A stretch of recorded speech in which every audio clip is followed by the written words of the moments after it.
तो आज एक कविता पढ़ने जा रहे हैं जिसका शीर्षक है यह दीप अकेला। ठीक है, क्या है शीर्षक? अज्ञे की हम लोग दो कविताएं पढ़ चुके हैं। कौन कौन सी?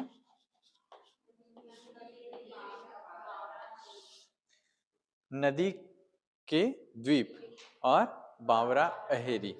तो बावरा अहेरी कविता में बावरा अहेरी किसका प्रतीक है? सूर्य का प्रतीक है ना। ठीक है, ये जो कविता है पहली कविता से बहुत ज्यादा रिलेटेड है, संबंधित है। ठीक है, पहली कविता कौन सी पढ़े? नदी के द्वीप। नदी के द्वीप कविता में हम लोगों ने पढ़ा कि नदी किसका प्रतीक है? समाज का प्रतीक है, और द्वीप व्यक्ति का प्रतीक है। और पूरी कविता में हमने देखा क्या कि कवि चाहता है कि समाज और व्यक्ति के संबंध के बीच क्या बना रहे? संतुलन बना रहे। लेकिन उन्होंने कहीं ना कहीं व्यक्ति को ऊपर रखा है। अज्ञे अहमवादी कवि, व्यक्तिवादी कवि कहलाते हैं, व्यक्ति के महत्ता को ज्यादा महत्व देते हैं। लेकिन उसके बावजूद अज्ञे कभी भी समाज के महत्व को नकारते नहीं है। तो नदी के द्वीप कविता की पृष्ठभूमि को ध्यान रखते हुए इस कविता को हम लोग समझेंगे। वहां द्वीप था जो व्यक्ति का प्रतीक था, यहां द्वीप की जगह क्या शब्द आया है? दीप। ये जो दीप है, दीपक है, यह इस कविता में किसका प्रतीक है?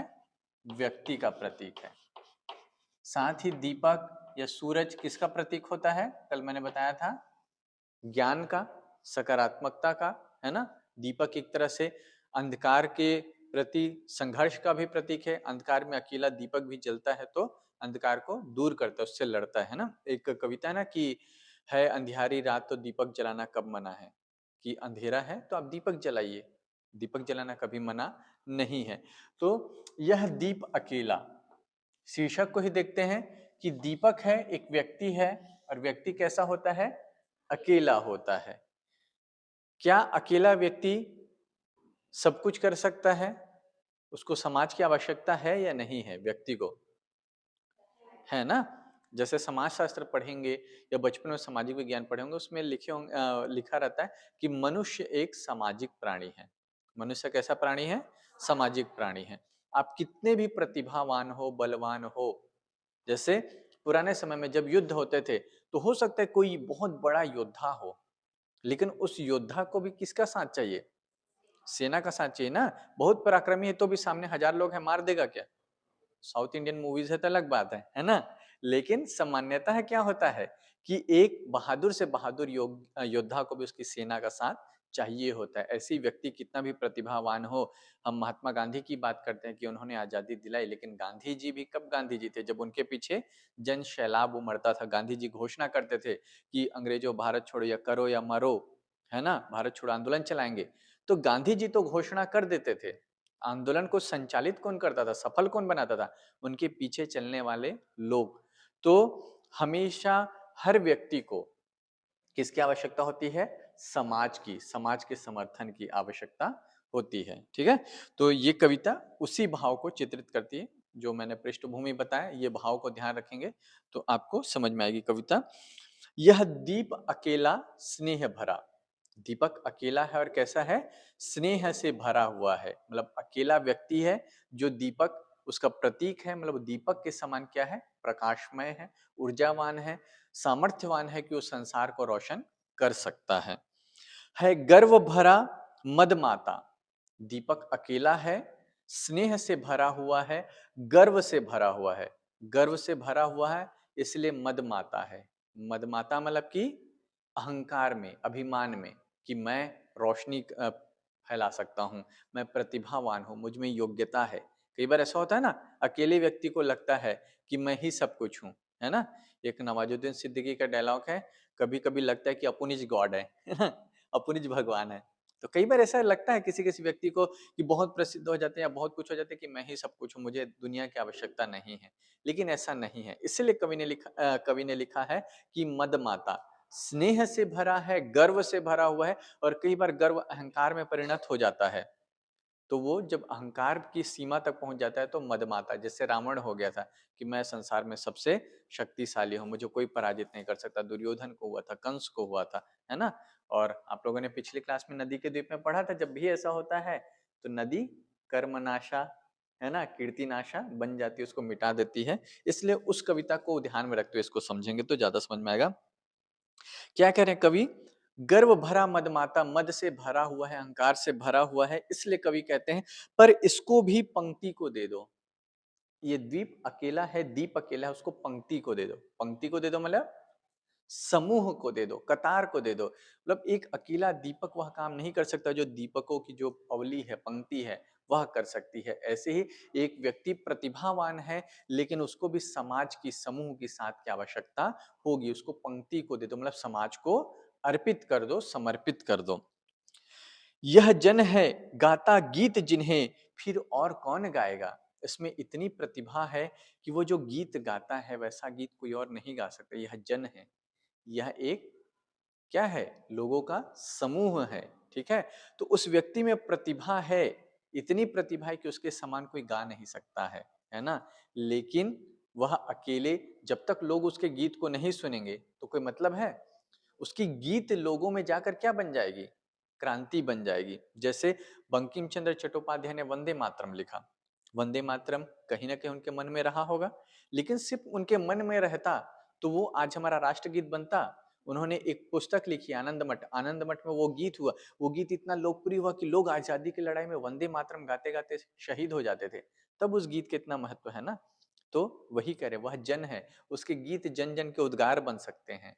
लेकिन वही, इसको पंक्ति को दे दो, पंक्ति को देना पड़ेगा, समाज को देना पड़ेगा, है ना। पन डुब्बा ये मोती सच्चे, फिर कौन कृति लाएगा। पन डुब्बा, पनडुब्बी का काम क्या है, हाँ, समुद्र के नीचे पानी में डुबकी लगाते हैं, इसलिए क्या कहते हैं, पनडुब्बी।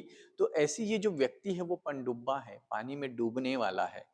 और पानी में डूब कर क्या लाता है, हाँ, समुद्र के नीचे क्या होती है, मोतियां होती है ना। एक पंक्ति मैं पिछले 2-3 दिन से याद कर रहा था, अभी संयोग से इससे रिलेट करता है कि जो लोग पांव भीगने के डर से मतलब किनारे पे बैठे रहते हैं, है ना, उनको कभी मोती मिल पाएगा क्या, है ना। तो मोती उन्हीं को मिलेगा जो पानी में, गहरे पानी में उतरने का साहस रखते हैं। तो ये जो व्यक्ति है वो कैसे पनडुब्बा है, पानी में डूबने का हौसला रखता है और डूब कर वहां से मोती निकाल सकता है। और यहाँ मोती से आशय क्या है, ये मोती सच्चे फिर कौन कृति लाएगा। कृति मतलब एक जो कवि है, रचनाकार है, वो क्या करता है, लोगों के हृदय में, लोगों के हृदय रूपी समुद्र में डुबकी लगाता है गहराई में, और वहां से भावनाओं की मोतियां लेकर आता है, अच्छी अच्छी कृतियां लेकर आता है, ऐसी कृतियां जो लोगों के मन को छू जाती है। मतलब ये गायक है, ऐसे गीत रच सकता है, गीत गा सकता है जो जन जन का उद्गार बन जाए, ऐसी रचनाएं लिख सकता है जो मोती के समान मूल्यवान हो। जैसे तुलसीदास ने रामचरितमानस लिखा, आज भारत के घर घर की वो क्या है, निधि है। किसी संपत्ति की तरह रखते हैं ना हम रामचरितमानस को, गीता को, तो किसी ने तो लिखा होगा, है ना। तो यह समीधा, ऐसी आग हठीला बिरला सुलगाएगा। यह समीधा है, समीधा मतलब यज्ञ में जो लकड़ी डालते हैं, हवन करते समय, यज्ञ करते समय, उसको क्या कहते हैं, समीधा कहते हैं। तो वह क्या है, समीधा है। और इस जब लकड़ी को, हवन की लकड़ी को आग में डालोगे, आग हठेली बिरला सुलगाएगा। इसके जैसा आग कोई नहीं सुलगा सकता। मतलब राष्ट्र में कहीं क्रांति हो रही हो, कुछ आंदोलन हो रहा हो, तो इसकी वाणी ऐसी है जो आग, समिधा का काम करती है, जो उस आग को और प्रज्वलित कर देती है। इतनी प्रतिभा है इस दीपक में या इस व्यक्ति में, ठीक है। दीप यहाँ व्यक्ति का प्रतीक है। यह अद्वितीय, ये कैसा है, अद्वितीय है, जिसके जैसा कोई नहीं है। यह मेरा, यह मैं स्वयं विसर्जित, यह अद्वितीय है, यह उसका स्वयं का है और स्वयं विसर्जित है ना, स्वयं में समर्पित है। विसर्जित मतलब समर्पित हो जाना। यह दीप अकेला, लेकिन यह कैसा है, दीप अकेला है, स्नेह भरा है गर्व भरा मद माता। और इसका महत्व, इसके गायन का देखिए क्या क्या आया है, यह जन है, यह पंडुब्बा है, यह समीधा है, यह अद्वितीय है। इसकी सार्थकता कब सिद्ध होगी, जब इसको भी पंक्ति को दे दो, जब ये समाज के किसी उपयोग में आएगा। आपका हुनर, आपकी प्रतिभा, आपके पास जो कुछ भी है, यदि समाज के लिए उपयोगी नहीं है तो आपका कोई महत्व होगा। मतलब आप कितने भी धनवान बन जाए, समाज आपकी इज्जत तब तक नहीं करेगा जब तक आप समाज के लिए कुछ कार्य नहीं करेंगे, है ना। इसलिए देखिएगा बड़े बड़े अमीर व्यक्ति लोग क्या करते हैं, कोई ट्रस्ट खोल देते हैं, कोई किसी फाउंडेशन में, किसी एनजीओ में पैसा देते हैं, कोई शिक्षा के क्षेत्र में काम करे, तब समाज में उनकी इज्जत होती है ना। तो आपका जो भी प्रतिभा है, आप में जो भी हुनर है, यदि वो समाज के उपयोगी नहीं है। एक और बात, हम लोग पाश्चात्य काव्य शास्त्र में पढ़ने वाले हैं प्लेटो को, इस बात को ध्यान रखना कि प्लेटो कवि का बहिष्कार करते हैं। अभी प्लेटो में गए नहीं है, लेकिन मैं ये जो पंक्ति आई तो प्लेटो तक पहुंचा देता हूं आपको। पहला ही टॉपिक है पाश्चात्य काव्य शास्त्र का प्लेटो, और प्लेटो कहते हैं कवियों को समाज से बाहर कर देना चाहिए। क्यों कर देना चाहिए? क्योंकि प्लेटो को यही लगता है कि यह दीप अकेला स्नेह भरा मद माता, कि कवि क्या है, अहंकारी होता है, वो जो लिखता है समाज के कोई काम नहीं आता है। लेकिन बंकिम चंद्र चट्टोपाध्याय की रचना काम आई, तुलसीदास की रचना काम आई, तो प्लेटो वहां तक नहीं पहुंच पाए थे। वो कवियों का बहिष्कार करते हैं, है ना। इसलिए अज्ञे उस बात को समझते हैं, इसलिए कहते हैं कि उस दीपक को किसको दे दो, पंक्ति को दे दो, समाज को अर्पित कर दो, तो फिर वो समाज उपयोगी होकर बहुत कुछ काम आएगा। ठीक है, आगे देखते हैं। यह मधु है, मधु मतलब शहद है, शहद के समान मधुर है, स्वयं काल की मौना का युग संचय। उसमें इतनी प्रतिभा है कि युगों युगों का वो संचय है, उसकी वाणी में वो मिठास है, मधुरता है, कि मधु क्या है, एक दिन में शहद जम जाता है क्या? शहद को शहद बनने में वक्त लगता है, समय लगता है। ऐसे ही कवि की ये जो रचनाकार की प्रतिभा है, उसमें युग युग का मधु संचय है, काल का, है ना, तो समय का। यह गोरस है, गाय के रस के समान गुणकारी है। यह जीवन काम धेनु का अमृत पूत पे। जैसे गोरस क्या करता है, अमृत पूत, अमृत का क्या है, पुत्र है ना।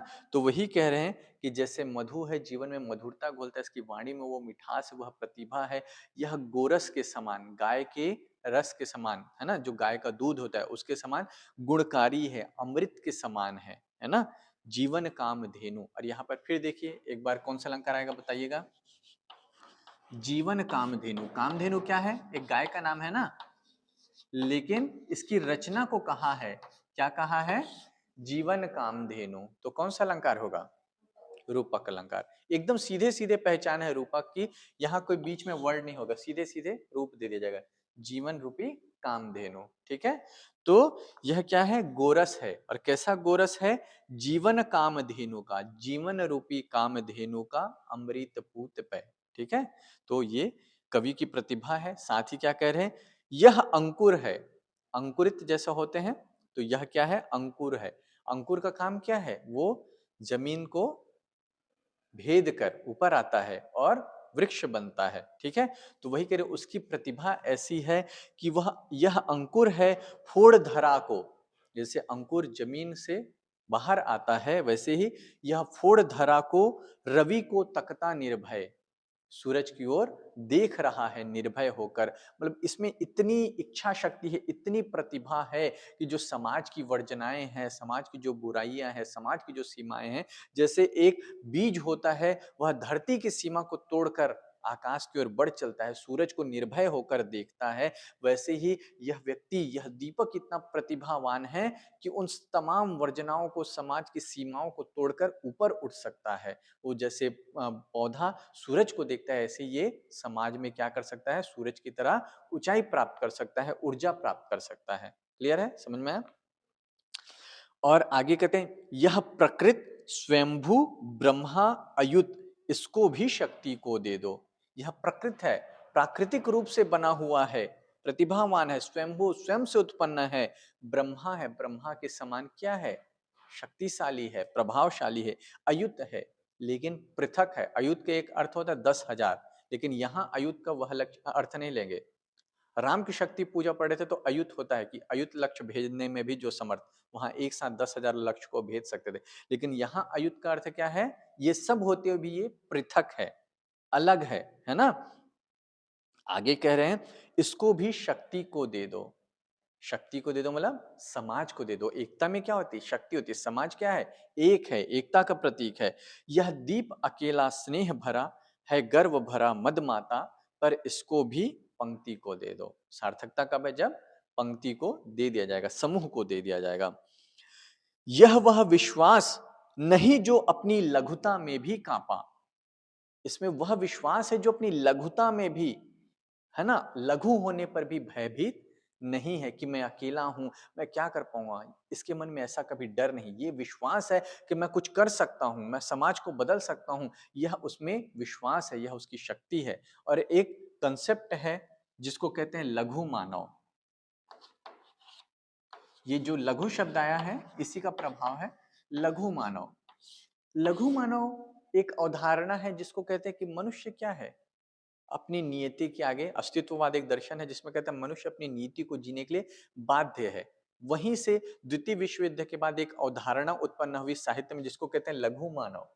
लघु मानव मतलब मनुष्य, एक तो ये है कि मनुष्य अपने भाग्य का निर्माता स्वयं है, वह ये कर सकता है, वह कर सकता है, वो महामानव की श्रेणी, मनुष्य चाहे तो क्या नहीं कर सकता है। लेकिन द्वितीय विश्व युद्ध के बाद जो निराशाजनक माहौल उत्पन्न हुआ, उससे लघु मानव की अवधारणा उत्पन्न हुई कि मनुष्य अपना जीवन, अपने निर्णय लेने के लिए बाध्य है। उसमें कहते हैं निर्णय ना लेना भी एक निर्णय है ना? निर्णय ना लेना एक निर्णय है कि नहीं? कि नहीं मैं कुछ नहीं करूँगा, यह भी तो एक निर्णय है। तो वही कहते हैं कि आपका जीवन जो भी आप करेंगे, है ना? आप अभिशप्त है उस जीवन को जीने के लिए, मतलब मनुष्य बहुत कुछ नहीं कर सकता है। जैसे ये अवधारणा क्यों उत्पन्न हुई? क्योंकि जब दूसरा विश्व युद्ध हुआ, पहले जो युद्ध होते थे, उसमें कौन मारे जाते थे? सीमा पर लड़ रहे सैनिक। लेकिन जब विश्व युद्ध हुआ तो शहरों में बम वर्षा होने लगी। जैसे हम यहाँ बैठकर पढ़ रहे हैं, यहाँ किसी ने बम गिरा दिया, तो सामान्य लोग मारे जाने लगे। तो जीवन के प्रति एक निराशा का भाव आ गया कि जीवन अनिश्चित है, क्षणभंगुर है। अज्ञे की कविता में बार बार क्षणभंगुरता का जिक्र आएगा। वह बूंद सहसा उछली, कि एक बूंद है, जैसे हमारा जीवन है, समुद्र में एक बूंद के समान उछलता है और फिर तिरोहित हो जाता है।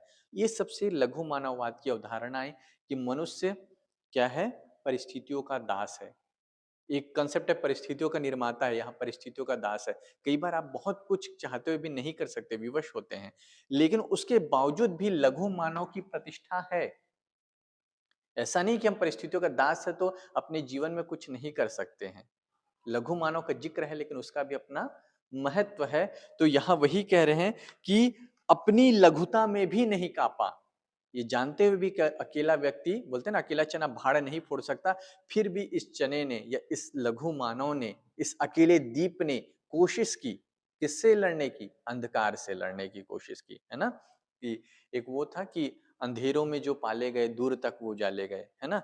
या मैंने कई जुगनू देखे हैं जो सूरज से लड़ते हुए मिले। एक ये शेर मुझे एग्जैक्ट याद नहीं आ रहा है कि कई जुगनू छोटे से होते हैं दीपक के समान, लेकिन वो सूरज से लड़ जाते हैं, क्योंकि सूरज रात को नहीं होता लेकिन वो रात के अंधकार से लड़ते हैं। तो ऐसे ही ये अकेला व्यक्ति या अकेला दीप लघुता में भी नहीं कांपा। अकेले है पर ये नहीं सोचता कि इतने अंधकार में रात में मैं अकेला दीपक जल कर क्या करूंगा। वो दीपक जलता है चाहे वो अकेले ही हो।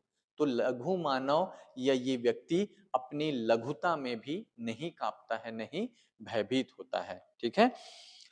वह पीड़ा जिसकी गहराई को स्वयं उसी ने नापा, लघुता में नहीं कांपा है, और ऐसी पीड़ा झेली है जिसको वो स्वयं समझ सकता है। स्वयं की पीड़ा उसने जो झेली है, जैसे दीपक जानता है जलने की पीड़ा, है ना? एक पंक्ति है ना कि सूरज जैसा बनना है तो सूरज जैसा जलना होगा। तो दीपक कब चमकता है, रोशनी कब देता है? जब वो उसका बत्ती जलता है, उसकी बाती जलती है, तेल खत्म होता है तो स्वयं को समर्पित करके वो रोशन करता है। तो जलने की पीड़ा जिसने गहराई को स्वयं उसी ने नापा, वही जान सकता है। सबके जीवन के अपने संघर्ष है।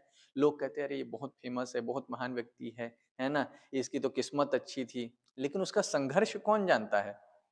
वो खुद जानता है ना। जो भी व्यक्ति कुछ बना है, कुछ बड़ा किया है, संसार का कोई भी व्यक्ति, आप उसका पास्ट उठाकर देखो, पास्ट दुखमय होगा, ट्रेजेडी वाला होगा। बहुत कम लोग ऐसे जो बहुत सुख सुविधा में पले बढ़े हैं और कुछ बहुत अच्छा महान काम किए हैं, ऐसा नहीं होता। ये rare of the rarest case है। ये तो अधिकांश बड़े लोगों की कहानी संघर्ष की कहानी होती है ना? तो वही कि वह पीड़ा जिसकी गहराई को स्वयं उसी ने नापा, जो वो जीवन जिया है, जो पीड़ा भोगा है, वो स्वयं जानता है। कुत्सा, अपमान, अवज्ञा के धुंधवाते कड़वे तम में। जैसे दीपक क्या करता है? अंधकार से लड़ता है, ऐसे ही इसने अपमान झेला है, कुत्सा झेले, लोगों के ताने सहे हैं, अवज्ञा, लोगों की बातों को उसने नकारा है या उसकी बातों को लोगों ने नहीं मानी है। इन सब के अंधकार में इसने लड़ाई लड़ी है। यह सदा द्रवित चिर जागरूक अनुरक्त नेत्र उल्लंब बाहु। यह कैसा है? सदा द्रवित, करुणाशील है, परिवर्तनशील है। द्रवित मतलब द्रव के समान बहना जानता है, परिवर्तित होना जानता है। चिर जागरूक, जागरूक है आसपास जो भी हो रहा है। और ये सब रचनाकार के गुण हैं। कौन रचनाकार है? जो समय की संवेदना को भाप सकता है, समय के अनुसार अपनी विचारधारा को परिवर्तित कर सकता है। तो यह सदा द्रवित है, परिवर्तनशील है, चिर जागरूक है। आसपास जो घटनाएं हो रही है, वही कवि तो लिख सकता है ना अपने समय को, जो आसपास की घटनाओं से जागरूक हो, उनके बारे में जानकारी रखता हो। अनुरक्त नेत्र, उनके नेत्र में प्रेम बसा हुआ है। बिना प्रेम के कोई साहित्य नहीं लिख सकता। प्रेम, करुणा, ये सब भाव जरूरी है। उल्लंब बाहु, उल्लंब बाहु मतलब जिसमें दृढ़ संकल्प है लक्ष्य को प्राप्त करने के लिए। तो ये एक रचनाकार के गुण है। फिर से मैं कह रहा हूं, सदा द्रवित, हमेशा परिवर्तनशील, चिर जागरूक, हमेशा से जो जागरूक रहा है। अनुरक्त नेत्र, जिसके नेत्र में प्रेम हो। और उल्लंब बाहु, जिसमें दृढ़ संकल्प हो अपने लक्ष्य को प्राप्त करने के लिए। यह चिर अखंड अपनापा, यह जो चिर अखंड लंबे समय से अपनापा, अपनेपन को धारण किए हुए है, जिसमें अपनापन है, जिसने इन सभी को अपनाया हुआ है, इन गुणों को अपनाया हुआ है। जिज्ञासु, प्रबुद्ध, ये सब इस दीप की गुण के बारे में हम बात करें, या व्यक्ति के गुणों के बारे में बात करें। यह जिज्ञासु है, प्रबुद्ध है, सदा श्रद्धामय, इसको भक्ति को दे दो। तो इसमें सारे गुण हैं, लेकिन हमको क्या करना है? इसको भक्ति को अर्पित कर देना है। जब भक्ति उत्पन्न होती है समाज के प्रति, तो हम क्या करते हैं? उसको अपना मान लेते हैं, समर्पित कर देते हैं। ईश्वर पर आप विश्वास क्यों करते हैं? क्योंकि ईश्वर के प्रति आपके मन में क्या है? भक्ति है, समर्पण है। समर्पण भक्ति से आता है। तो इसलिए कह रहे हैं, इतना सब कुछ है इस व्यक्ति में। अनुरक्त नेत्र है, चिर जागरूक है, उलंब बाहु है, और एक हमने क्या पढ़ा था? सदा द्रवित है, जिज्ञासु है, प्रबुद्ध है। इसको भक्ति को दे देना है, समाज को दे देना है। समाज के प्रति इसके मन में भक्ति राग उत्पन्न कर देना है ना? इसको भक्ति को दे दो। यह दीप अकेला स्नेह भरा गर्व भरा है मदमाता, इसको भी पंक्ति को दे दो। इतना सब कुछ गुणवान होने के बाद इसकी सार्थकता कब है? जब इसको पंक्ति को दे देंगे, जब इसको हम समर्पित कर देंगे, जब यह समाज से जुड़ जाएगा। एक होता है व्यष्टि, व्यष्टि मतलब व्यक्तिगत, एक होता है समष्टि, संसार, जिसमें सब कुछ आता है। तो व्यष्टि का महत्व तभी है जब वो समष्टि में शामिल हो जाए। समझ में आ रहा है? जैसे कि एक उदाहरण मैंने पढ़ा था कि एक दीपक बहुत अच्छा है, अंधकार से लड़ता है ना? लेकिन जब वो दीपावली का गौरव कब प्राप्त करता है? जब दीपों की अवली, दीपावली का अर्थ क्या है? दीप धन अवली, अवली मतलब पंक्ति। तो एक दीपक अपने आप में कितना भी सुंदर हो, दीपावली के जो दियों का सुंदरता है वो कभी उसमें नहीं आ सकती। तो जब उसको पंक्ति को दे देंगे, वो स्वयं उन दीप की अवली का हिस्सा बन जाएगा, तो कितना सुंदर होगा, है ना? तो ऐसे ही आप गुणवान है, बलवान है, शक्तिशाली है, प्रबुद्ध है, लेकिन आपका महत्व तभी होगा जब आप समाज से जुड़ेंगे, समाज में अपना योगदान देंगे। जैसे अज्ञे की ही इतनी अच्छी कविता हम पढ़ रहे हैं, लेकिन हम क्यों अज्ञे को मार रहे हैं? क्योंकि उनकी रचना हम तक आई, समाज के लिए उपयोगी साबित हुई।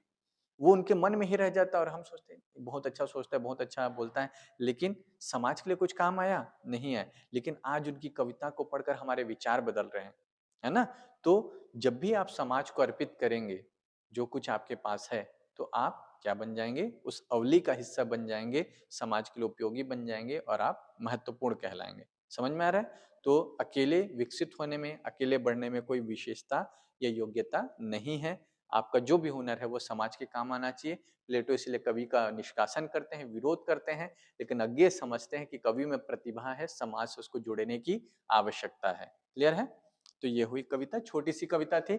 अच्छा हुआ कि हम लोगों ने नदी का द्वीप पहले पढ़ लिया, तो उसके पृष्ठभूमि में कविता समझ में आती। नदी के द्वीप में एक संतुलन था, लेकिन यहाँ हम देखते हैं कि अज्ञे का झुकाव ज्यादा समाज की ओर है। नदी के द्वीप में पूरा संतुलन है ना, व्यक्ति और समाज, लेकिन यहाँ वो कह रहे हैं कि व्यक्ति कितना भी महत्वपूर्ण हो, उसको समाज के साथ मिलना चाहिए, पंक्ति में शामिल होना चाहिए, व्यष्टि में, व्यष्टि को समष्टि में शामिल होना चाहिए, उसका हिस्सा बनना चाहिए। क्लियर है? तो ये है अज्ञे। एक और कविता हमारी कंप्लीट हुई। अगली कविता को अगली क्लास में पढ़ेंगे, ठीक है?